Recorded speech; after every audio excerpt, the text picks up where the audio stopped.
Darn, that was such a good meditation. I'm gonna have to create that meditation and put it in. Oh, too bad. I knew I should have said record right away. I knew I should have clicked that button and I didn't. Be really clear on not necessarily what you want to create, because that's the whole point of this, is getting clear on what you want to create, but getting clear on your intention around it. So I intend to get clear on my heart's desires. I intend to clear my path to manifesting. So those kind of intentions, right? So the very first thing I want to remind you, and I know I'm speaking to the choir here because all three of you do this, but alignment, doing that aligning meditation is so, so important. Okay. So that, and that's a meditation that we just went through where we align above and below. That is the alignment meditation that is also on the bottom of my Monday morning emails. So you can access it anytime. And once you've heard it a few times, you can kind of do it on your own. But, oh, I'm so disappointed I didn't record this meditation because it was so good. At least I felt the power in it. I did. But so getting that alignment is the number one priority as you manifest, right? So anytime you feel yourself falling into frustration or, oh, things aren't manifesting, or you're gripping it too hard, then come back to your meditation and get aligned above and below, trusting that you've got support. It's all there for you. And we'll kind of talk about that a little bit more later, but that is the number one priority to manifesting, is alignment. Because actually when you get aligned, you are connected to your heart. And it is in your heart's desires. Those desires were given to you by the divine. Okay, so we have to learn how to differentiate between what is in my heart and what is actually my ego, right? My ego wanting this or that. So that's what this week will do. It will absolutely align with your heart, okay? So getting that alignment is number one. And the focus this week is going to help you get out of gripping, so that get into more of a releasing, into the flow of creating, and you're going to have fun with it. And that's what you want. You really, really want to have that like a childlike feeling about you, that childlike feeling of just letting go and imagining the magic that you could create. Okay, so that's another big part. So the alignment, and then releasing the gripping, releasing the struggle. The whole thing is about not struggling and striving and living in scarcity. All of that we need to let go of. Okay. Then the last thing, well, not the last thing, but the next thing is the visioning, right? I just want to make sure I didn't skip over anything here. Oh, I was going to talk about when we try to create when we're not aligned, what we create still happens. We can still create anything we want, but it doesn't always serve you very well. So when you create from like a scarcity mindset, or what Gabby calls a manic manifesting mode. So if you're like, I gotta have this by tomorrow, I need it, then you'll create it because your intention is all fired up.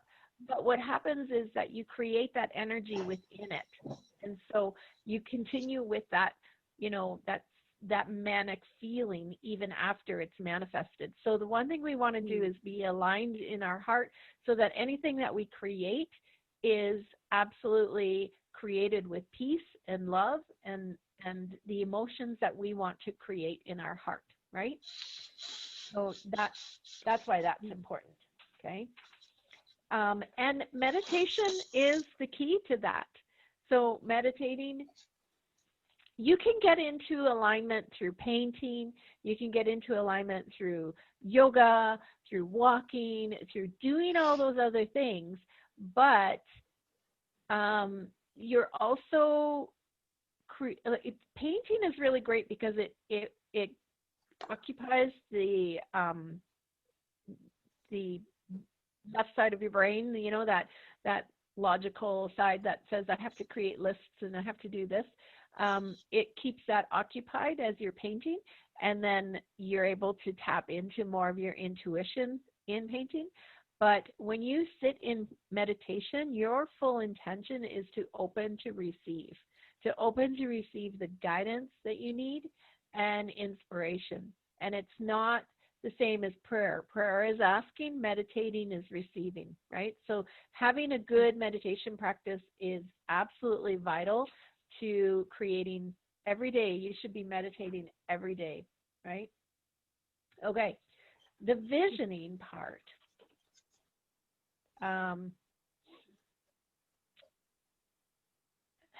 There are no limits, okay?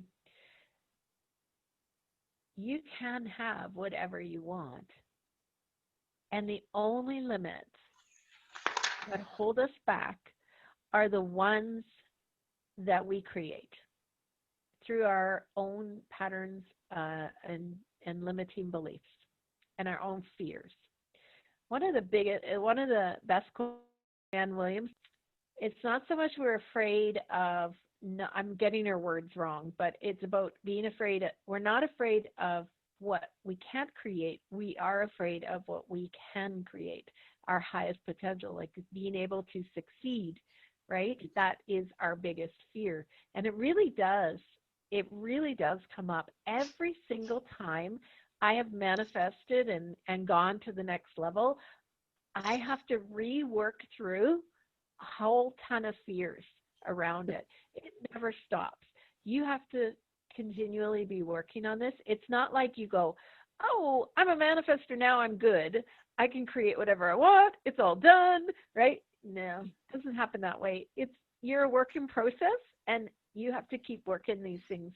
We'll identify the limiting beliefs, but they're going to come back again every day. They come back, but they do get quieter until you go to the next level, and then you get all these new fears come up, and you got to work through them again. But I do have a process for that, so I'll be sharing that with you. That's the beauty of this course. It's going to cover everything. So I do have a process that I use to keep working through every day, working through that next limiting belief, right? That's what I'm working on today. A big one. Some days it's like, I'm okay, there's nothing there. And then all of a sudden these big ones come up, and it's like, oh my gosh, this one took me right back to when I was pregnant with my second son. I'm like, oh, that's where that came from. Okay, so you have to realize too that the universe is never judging you or punishing you. One of the things that I hear so often people say is that, oh, the universe is just trying to teach you a lesson. No, the universe is loving. It is nothing but loving, and it is not trying to punish you. It is not creating circumstances to make your life more difficult. You are blocking the love. And so our job is to keep clearing ourselves up so that we can open to receive more. And we have been raised with the idea of a judgmental parent that punishes us. I mean, society has created that model ever since the church was around, that you are not good enough to speak to God on your own. You are not capable of a direct contact with God. You like these are things that the society has created, and it was a way to control people, and it came down from the church, and it came into the households where the male was the dominant person, and the wife would listen to the man because then the kids would listen to the adults, right? And so that model no longer serves us at all.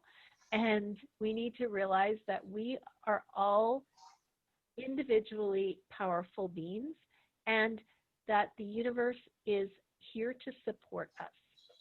Like in that meditation where I said, you have that circle of beings. Everybody has their own team, their own individual team that is here to help you create. It's like standing on the edge of a cliff, and you're creating the land with each step, right? And you've got all your ancestors and all these beings behind you saying, yes, go, go, go, right? Keep creating. The universe is a creative source. We are creators. I can't stress that strong enough, right? The other thing is that if it is in your heart, if your heart is desiring it, you deserve it. You're worthy of it. There is nothing within your heart that you desire that you are not worthy of receiving, and that your guides and angels aren't like rooting 100% for you and wanting that for you. You have free will. So there's only so much that can be done for you from the outside. The only time they can step in is when your life is in danger. So you need to remember to ask for support and ask for help. And actually, Joanna and I were just saying that before you guys came on. We were talking about surrendering, right? But I was saying how this morning I got up and I'm in the middle of report cards and things. I've got a painting a commission painting that I was supposed to have done last week, and I had to revise it. And I got another commission painting that needs to be done by grad, and I'm like, oh, I'm so far behind. And I was feeling like, my plate's too heavy, and I love what I'm doing, but I just need more time. So I just kind of said, universe, help me. My plate is too heavy. Please help me, get through this with ease and flow. And all of a sudden, everything started coming easily, and I was checking off the boxes, and I revised that painting, and it all worked, and it's ready to go. And so it's like, thank you. The support is there when we ask for it, but we have to ask for it, right? So, and that's just the point that your dreams come to you from your higher power. Your heart's desires come to you from your higher power. You are worthy. You are worthy because you were born. You are here to create. That is why we came, is to create and to move things forward. And that is what the universe wants for you. So if at any point throughout the whole course you just think, oh, I guess that's just not meant to be. No, it's more of like, okay, so how can I move this forward? What do I need to release? What do I need to see differently? Right? It can come. There's layers. And divine timing is beautiful, because where some things have come to me now that they didn't, 5 years ago, I can see why. I wasn't ready, right? So it's a process. So it may not be here yet. I like that, yet, at the end. The commitment that you make when you do figure out what you want, the commitment that you make to do it is what moves things forward. When I had been dreaming about writing my book for quite a few years. I was a big fan of self-help books, and I was always like, I just want to do that. I want to get up in the morning. I want to light a candle, get my coffee, and just write. And I was kind of like, but I don't I don't know how to write a book. I don't know anybody in the publishing industry. I don't know anybody that's written a book. People talk about it all the time, but I haven't been born into that world. So that's probably not for me. And then I was standing in my kitchen the one day and thinking like this, and I caught myself and I was like, oh, wait a minute. You know what? I could figure it out. If I wanted to write a book, I could figure it out as I go. I'm smart enough. I could research. I could find out how you get a book published. I could figure out what I need. And within seconds, the book started coming to me, like what it was going to be about, what was the introduction, the chapters, and I grabbed my journal and I still had dishes in the sink, and I grabbed my journal and I ran to the counter and I started writing. I wrote the introduction, and then it was like, oh, I know what the chapters are. I wrote the titles for all the chapters. There were 9 chapters. And then I stayed there and I wrote the next 3 chapters, the rough draft, right? Like it revised it many times, but it all just like whoosh came. And at 5 o'clock, my husband came in and I'm like, oh my gosh, the day flew by. Oh my gosh, I just wrote my book, right? So the minute that you say, no, I can do this, I'm going to do this, it comes. You take the first step, and then the universe rushes in to support you. But God helps those who help themselves. You cannot sit on your couch and expect that, everything's going to change overnight. I'll just wait here for miracles to happen. I mean, sometimes that happens, but you can speed it up when you say, okay, this is what I'm going to do. Here's where my heart is. This is what I'm going to do. And you start to take the steps towards that. And then that's when coincidences and synchronicities and everything starts to fall into place. Okay. Oh, that is that. Okay. So that's why we need to get clear on what we want, right? So we will be getting clear this week. So we don't want to get caught up in worrying about details. So tomorrow on the webpage, you will find some journal questions and a little video of playfulness that you can do, and then more serious, deeper journal questions after that. As you're journaling out, keep it broad and vague. It does. Some of the questions do ask you for more specifics, but don't worry if it talks about your work or your job or something. You don't have to know what that is. The only thing you need to know is, what do you want from it? What do you want to receive from it? How do you want to contribute? What kind of pay do you want, right? And what kind of vacation time? And start to create the model of the perfect job or the perfect life.